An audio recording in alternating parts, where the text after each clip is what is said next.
Now, your Alaska Link weather for Fairbanks and the interior. For our final day of April, we were stepping into some of that beautiful sunshine as temperatures were soaring through those 50s and even climbing near the 60s.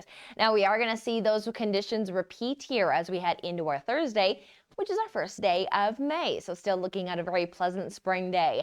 But just as we are talking spring conditions, that does mean we have to move back into some wet conditions. And we will be talking about a wet and gloomier setup that is going to last throughout the weekend, noting that the trigger of even seeing some of that precipitation will come as early as our Friday and last through Sunday. Then for next week, though, we are looking to return back to similar conditions to what we've had here the last 24 hours is where we will be moving to some mild sunshine, though still keeping an eye on some active weather across the south central. Now here for the interior, as we look at Fairbanks' morning low of 37 degrees, warmer than that average low of 31. We head to a high of near 70 or 60 degrees. Again, 70 is where that record, 76 at that, is where the record sits at in 2009. Now nowhere near that yet, but we are noting that we'll continue to keep an eye on some of these warming conditions that we do quickly pull into through the month of May.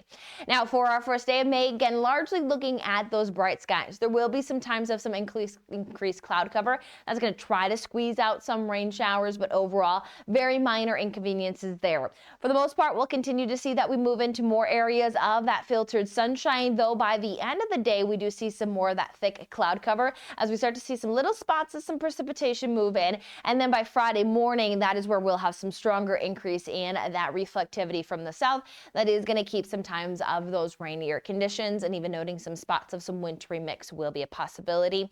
Noting accumulation through Friday, so just the onset of the system, we are putting some good numbers there on the board, even noting that running from Denali National Park all the way through Fairbanks and back over through Tanacross, we are seeing that over even a tenth of an inch to 2/10 of an inch is expected. So some decent rainfall potential there. Again, that's just only the first day of some of the wet conditions we're watching, as we'll talk about some likely rain showers again into Saturday, and then keeping some showers around on Sunday.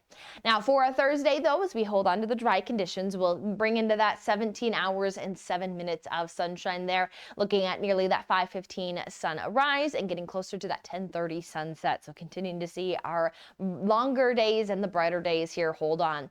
Much of our local valley area, we can see that nice contour of those warm temperatures from those Chinook winds keeping us near those 60s again for highs. But then here as we head into Friday, that gloomier sky does allow for conditions to stay cooler than normal, anywhere from those mid to upper 40s to even those lower 50s. As we'll note that we'll talk of that shower chance that will continue into Saturday. Some overnight temperatures getting near that freezing mark might allow for some wintry mix. So note there may be a few of those slick spots, but then we should quickly dry conditions out starting Sunday and bring our temperatures back up for next week.